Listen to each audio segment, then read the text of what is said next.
Good morning, everyone. Welcome to St. John, the third stop in our three-leg tour this week in the beautiful U.S. Virgin Islands. I'm Mike Fazio from Workforce 180. I'll be your MC/host for today's events, and we are very honored and pleased to have Lieutenant Governor Roach with us today, as well as the Honorable Gary Malloy, Commissioner of the U.S. Virgin Islands Department of Labor, Chairman Carty from the U.S. Virgin Islands Workforce Development Board, and many other guests who you will hear from in just a little bit. Today, as part of our tour of visiting each island in the territory, we are really focused on sun, sand, and success, strategies for workforce excellence in the territory. It's no secret that the economy is ever-changing, and that means the workplace is ever-changing. So I think some of the workshops you'll hear today will shed some light on some thoughts and ideas, and also some retrospect as to where we were, where we are, and where we could be versus where we want to be. So today we welcome your questions and your comments and your feedback as we go through it, and hello to our audience watching from home, nice and relaxed, maybe on your couch, enjoying today's event instead of here on beautiful St. John. So without further ado, I would like to introduce our first speaker of the day. Shakima Jones-Sprout is the St. John Administrator, and hopefully I did your name pronunciation well. It was okay. All right, I'll do better next time. Ms. Sprout. Good morning, beautiful people of Love City, St. John, and of course, the beautiful people of our Virgin Islands here in the United States.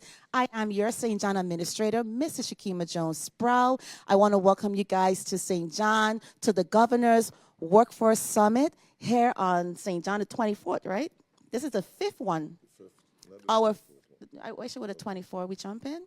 Our fifth Workforce Summit here in the territory. I hope you guys at home and in present take the information that you're going to get and receive today, take it home to your families and your friends, into the community, and let them know what opportunity is here for them and enjoy the rest of our event. But at this time, I would love to introduce the Honorable Lieutenant Governor of the United States Virgin Islands, Tregenza A. Roach, Esquire. Thank you, Shakima. Good morning, everyone. It's good to be in St. John. I'd like to first thank the Department of Labor, the members of the Workforce Development Board, the other public sector agencies that are here, as well as our private sector partners for presenting these sessions in St. Croix, on St. Thomas, and now on St. John. Unfortunately, Governor Bryan couldn't be with us this morning, and he's traveling later today. So I'm here in his stead to welcome you to this session. I come to this workforce development issue in a very real and practical way because I head up an agency that has probably about 140, 45 positions between St. Croix, St. Thomas, and St. John. So the issues of the workplace, making a comfortable workplace for people, a living wage, opportunities for professional growth, and adjusting to the changes in the workforce are all issues that confront us in the government of the Virgin Islands as well as in the public and private sectors. As I was coming up to St. John this morning, I was reflecting on when I used to want to live in St. John, when I had planned to live in St. John. And the only thing that kept me was everything I needed to do at that time was in St. Thomas, including where I was working. And so I kept thinking, okay, so I have to factor in an hour for the boat, then another hour for the transportation. So every event, you probably have to accommodate at least 2 hours.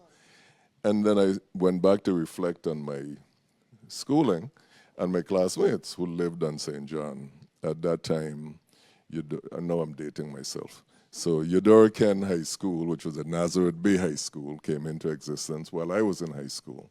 And so we had students, normally students from St. John would go to Ivana Eudora Ken, but because the high school came online during my high school years, those St. John peers came to the Charlotte Amalia High School.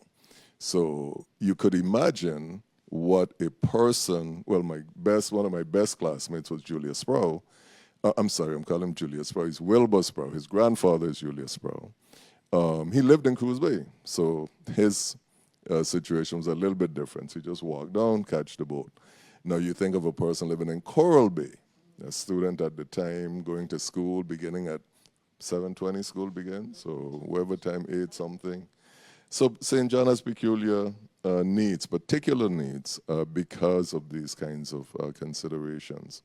On the campaign trail, when I would hear people bicker about the conditions on their particular island, I would say St. John is probably distinguished as the only place that if you got sick in the middle of the night, it might involve a boat to take you to St. Thomas for treatment and care.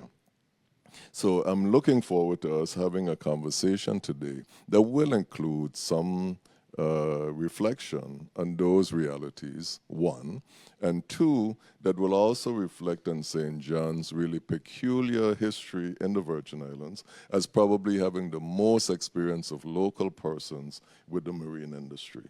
The number of boat captains that hail from St. John, the number of St. Johnians that are involved in the blue economy, and how we can improve that, how we can create greater opportunity, the proximity to the British Virgin Islands and the coincidences of borders and all of those issues that are raised by these international distinctions. And I think that we will have a robust conversation. I know that everybody who wants to join us is not here necessarily. I was really hopeful that, like yesterday when we had a whole room full of students from the Seventh-day Adventist School, my alma mater, so I named them first, and Charlotte Amalie High School, my other alma mater, and Eudora-Ken, that they were here to participate. Hopefully, because these sessions have been recorded, then we will have the opportunity to use the conversations as a teaching moment for students who need to be aware of these challenges in some cases and opportunities in others. So I welcome you to the Workforce Summit, and I look forward to a wonderful day of conversations in Love City. Thank you, LT.